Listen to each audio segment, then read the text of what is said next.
सभी संगत को जय माता की। मैं माँ काली माँ दूतनी दरबार से आज आपको पितृपक्ष के बारे में कुछ छोटी सी जानकारी देने जा रही हूँ। और इसी जानकारी के बीच में मैं अगर किसी के घर के पितृ रुष्ट हैं और पितरों के नाम का 6 महीने के लिए कैसे गहना रखा जाता है, किस प्रकार से हम बाधा रख सकते हैं, पितरों का बाधा बोला जाता है जो हम उनका गहना टेकते हैं। और अगर किसी बच्चे के घर में अगर प्रेत बाधा आ रही है, अगर आपके घर के प्रेत जो हैं वो बिचले हुए हैं, वो शांति से नहीं बैठे हैं, तो उनको किस तरीके से शांत कर सकते हैं हम लोग।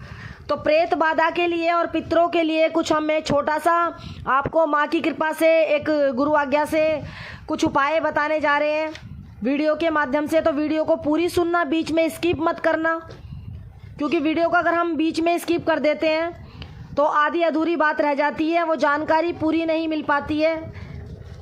जैसे कि मैंने अभी आपको पहले भी बताया था, अपनी पहली वीडियो में बताया था कि पितृपक्ष लगने वाले हैं। आज 29 सितंबर चालू हो चुकी है 2023 की, तो 29 तारीख से आज से पितृपक्ष लग चुके हैं और जी आपके ये 15 अक्टूबर तक चलेंगे, क्योंकि 16 दिन के पितृपक्ष माने जाते हैं। तो इस बीच में अगर हम कुछ अपने पितरों के लिए भोग प्रसाद किस तरीके से निकालें, जिनको नहीं पता है, जिनके घर के प्रेत बिचले हुए हैं, तो मैं इसी विषय में छोटी सी एक जानकारी देने जा रही हूँ। काफ़ी जगह आप लोगों ने देखा होगा कि जैसे पितरों की सेवा भी की जाती है 16 दिन तक, बच्चे व्रत भी करते हैं पितरों के नाम के, उनकी सेवा भी करते हैं, उनका नहान भी कराते हैं जिनके घर में थान बने होते हैं। परंतु घर में पितरों के थान नहीं होने चाहिए, क्योंकि पितरों को अगर हम घर में थान देते हैं तो उसका एक अलग से वो हो जाता है कि पितरों की हमें सेवा करने के लिए कोई घर के अंदर कोई लेडीज़ नहीं कर सकती है। पितरों की सेवा घर के पुरुष ही करते हैं, क्योंकि अगर थान के सामने से कोई लेडीज़ अगर गंदगी में है, जैसे किसी को मान लो अगर कोई लेडी जैसे भूल से पितरों के थान को थोड़ा सा भी टच कर लेती हैं, या उनको जैसे निकलते हुए हम लोग आंगन में, जैसे हमने पित्तर के थान दे रखे हैं, हमने घर में छोटे से थान बनाए हुए हैं आंगन के बीच में, अगर गंदी लेडी जैसे मान के चलो भाई लेडीज़ को अभी जो लेडीज़ प्रॉब्लम होती है, महावारी किसी को अगर आ गई है, तो लेडीज़ अगर थोड़ी सी टच हो जाएगी तो वो पितरों को क्या होता है, अछूते हो जाते हैं। तो इस प्रकार से पितरों के थान को बड़े उससे रखा जाता है जो भाई पुरुष ही कोई सेवा कर सके। लेडीज़ तब करती हैं सेवा जब घर के अंदर कोई पुरुष ना हो, क्योंकि पितर जो माने गए हैं वो हमारे घर के बड़े बुजुर्ग माने गए हैं।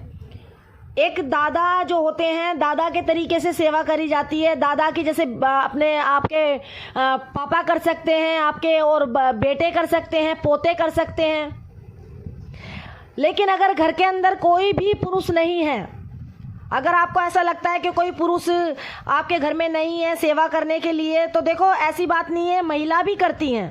जो घर की नारी होती हैं, जो घर की बहू होती हैं, वो कर सकती हैं, परंतु लड़कियां नहीं कर सकती हैं। जो बेटी होती हैं घर की, वो पितरों को भोग प्रसाद अपने हाथ से नहीं दे सकती हैं, क्योंकि बेटी जो होती हैं उनका देखो शादी होगी, शादी के बाद उनका एक अलग परिवार बनेगा, वो अपने घर के पितर पूजेंगी जाके। तो इसी तरीके से मतलब छोटा सा एक ये होता है कि भाई हमें पितरों का बड़ा हिसाब से वो रखना पड़ता है। पूजा पाठ अगर करना चाहते हैं जो बच्चे चाहते हैं कि हम पितरों की सेवा करें, तो इनके बहुत से बच्चे व्रत भी करते हैं, पितरों के नाम की सेवा भी उठाते हैं 16 दिन तक। तो व्रत का इनका एक यही होता है कि भाई अगर आप सुबह के टाइम चाय पीने से पहले, कुछ भी खाने पीने से पहले, एक सुबह उठ के आप अपने पितर के नाम का जो आपके घर में थान बन रहा है वहाँ पर एक तेल का दीपक लगा लो पितरों के नाम का। अगर आपका सामर्थ्य है तो आप 2.25 मीटर सफ़ेद कपड़ा रख सकते हो पितरों के नाम का, उस पर 11 रुपये की आप अरदास टेक सकते हो। 16 दिन तक आपका ये रहेगा, वहाँ पर आपको पितरों के नाम का गहना टेकना पड़ेगा। सिर्फ उस पर खाली आपको 2.25 मीटर सफ़ेद कपड़ा लेना है। 2.25 मीटर सफ़ेद कपड़े के ऊपर आपको 11 रुपये की अरदास लगानी। जिनको पितरों के बारे में नहीं पता है वो भी बच्चे भी कर सकते हैं, और जिनके घर में थान बन रहे हैं पितरों के, वो भी इस प्रकार से सेवा कर सकते हैं।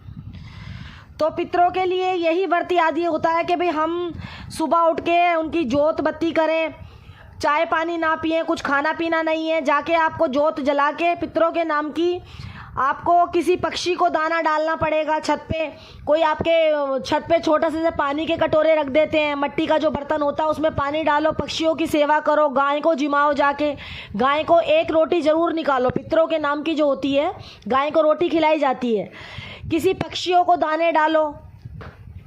पितृपक्ष में ये जो होती हैं सेवा बहुत ज़्यादा, इन चीज़ का बहुत बड़ा महत्व माना गया है कि पक्षियों को, किसी भूखे को खाना खिलाओ, किसी मांगने वाले को दान करो। कपड़े भी आप दान कर सकते हो, चप्पलें भी आप दान कर सकते हो। तो इस प्रकार से आपका ये चलेगा 16 दिन तक, 15 दिन तक। 15 दिन के बाद जो 16वां दिन आता है तो पितरों का गहना कैसे टेका जाता है, जिसको हम लोग बाधा बोलते हैं। तो एक बाधा टेका जाता है पितरों के नाम का। आपको 2.25 मीटर सफ़ेद कपड़ा लेना है। 2.25 मीटर सफ़ेद कपड़े के ऊपर आपको 1 मुट्ठी चावल, 1 मुट्ठी बूरा, उसमें 11 रुपए की अरदास लगा के आपको कपड़े में तय मार के एक मिट्टी की कुल्हड़ जैसी होती है, मटकी होती है, जैसे मटकी के अंदर आपको वो सारा सामान डाल के रख देना है। लेकिन हाँ, ये काम सिर्फ जो आपके घर का पुरुष है वही करेगा, लेडीज़ कोई हाथ नहीं लगाएगी। अगर घर के अंदर कोई पुरुष नहीं है, अगर घर के अंदर कोई बहू है तो वो अपने हाथ से कर सकती है, लेकिन बेटियों का हाथ ना लगे। और अगर आपके घर में कोई बेटा है तो ये तो बहुत ही अच्छी बात होगी, आप अपने बच्चे से रखवाओ, क्योंकि देखो आगे चल के वंश चलाने वाले होते हैं वो बच्चे ही होते हैं। लेकिन बेटियों से ये काम नहीं करवाना चाहिए। तो इस प्रकार से आप 6 महीने के लिए पितरों के नाम का गहना टेक सकते हो। ये सारा सामान आपको कुल्हड़ी में डाल के किसी भी टांड होता है, टांड पे रख सकते हो, किसी अलमारी पे रख सकते हो, जहाँ आपके गंदे हाथ ना लगे, आपके झूठे हाथ ना लगे, कहीं पर खाए पिए के हाथ ना लगे। लेकिन पितरों के नाम का जो गहना होता है, अगर आपके घर में थान है तो आप थान के सामने भी रख सकते हो। 6 महीने के लिए टेका जाता है पितरों के नाम का गहना। लेकिन मंदिर जहाँ देवी देवताओं के हमारे पोस्टर लगे रहते हैं, प्रतिमा रखी रहती है, पितरों के नाम का आप गहना मंदिर में नहीं टेक सकते हो। मंदिरों में कभी भी पितरों के नाम का वस्त्र आदि नहीं रखा जाता है। आप घर के किसी भी चारों कोनों में अगर आपको लगता है कि भाई हमारी कोई अलमारी है, आप अलमारी के ऊपर टेक सकते हो। और जो आपने पहले दिन रखा था सफ़ेद कपड़ा, वो आपको लास्ट वाले दिन, श्राद्ध वाले दिन, जो लास्ट का जो मावस होता है, उस पर किसी पंडित को दान करना है। वो सफ़ेद कपड़ा और 11 रुपये जो उसके ऊपर हमने अरदास बताई थी, ये आपको किसी भी मंदिर में ले जाके पंडित जी को दान कर देना है। बाकी का आप दूसरा गहना टेक सकते हो जो हमने बताया 6 महीने के लिए। फिर आपका कोई भी त्यौहार आता है, जैसे दिवाली आएगी, होली आएगी, आप हर 6 महीने में पितरों के नाम का गहना बदल सकते हो। तो ये आपका पितरों का इस तरीके से गहना रखा जाता है। बात करते हैं कि जिसके घर में प्रेत बाधा है, तो प्रेत बाधा के लिए हम ऐसा क्या करें जो हमारे घर के प्रेत अगर विचलित हो रखे हैं, ज़्यादा ही मतलब हमारे कोई काम नहीं बन रहे हैं, अगर हमें लग रहा है कि हमारे घर का कोई प्रेत बिचला हुआ है, तो उसको कैसे शांत किया जाता है और किस तरीके से उनको प्रेत बाधा को हमारे शीश पे से उतारा जाता है। तो प्रेत की शांति के लिए ऐसा क्या करें हम लोग, जो हमारे घर के प्रेत अगर कोई बिचले हुए हैं तो उनको कैसे शांत किया जाता है। आपको 2.25 मीटर सफ़ेद कपड़ा लेना है। 2.25 मीटर सफ़ेद कपड़े पे चारों कोनों पे आपको काजल से सातिये बनाने हैं। सातिये बना के आपको 50 ग्राम नमक रखना है। कपड़े को तय करके 50 ग्राम आपको नमक लेना है, 50 ग्राम आटा लेना है, 50 ग्राम आपको किसी भी शीशी में सरसों का तेल लेना है। और आपकी एक आटे की जोत जाएगी, आटे का जैसे दीपक बना के तेल का एक दीपक जाएगा आपका आटे का, और ठंडी जोत जाएगी आप किसी भी चलते पानी में। 2 रविवार जितने भी आपके घर के सदस्य हैं, अपने घर के प्रेतों का नाम लेते हुए कि कोई भी हमारे घर का अगर प्रेत बिचला हुआ है तो हमें क्षमा करना, ये हम आपके थोड़ा सा शांति के लिए आपका भोग प्रसाद कुछ दे रहे हैं। तो इस तरीके से आपको मन में याद करके अपने पूरे घर के सदस्यों से सर पे से उतार के किसी भी चलते पानी में जल प्रवाह करना है। आप ये सामान रविवार को 2 रविवार करके देखो, यकीन मानो बहुत ज़्यादा तीव्रता से काम करने वाला ये पितरों के नाम का भोग प्रसाद होता है।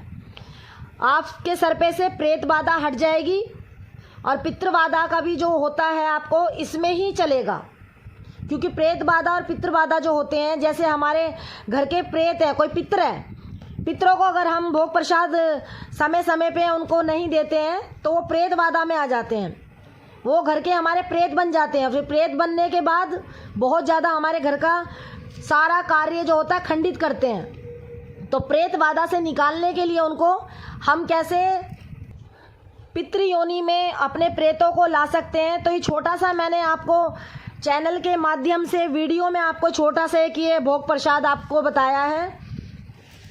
और जी ये काफ़ी मतलब हमारा खुद का भी आजमाया हुआ और काफ़ी बच्चों को हमने ये चीज़ बताई भी है।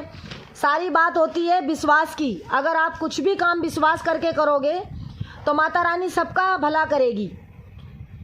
तो इस वीडियो को समाप्त करते हुए अगर आपको हमारी कोई भी जानकारी अच्छी लगी हो तो वीडियो को ज़्यादा से ज़्यादा शेयर कीजिएगा, लाइक कीजिएगा और कमेंट कीजिएगा। माता रानी सबके अंधन के भंडार भरे, सबका भला करे, सबकी झोली खुशियों से भरे। तो सभी को जय माता की।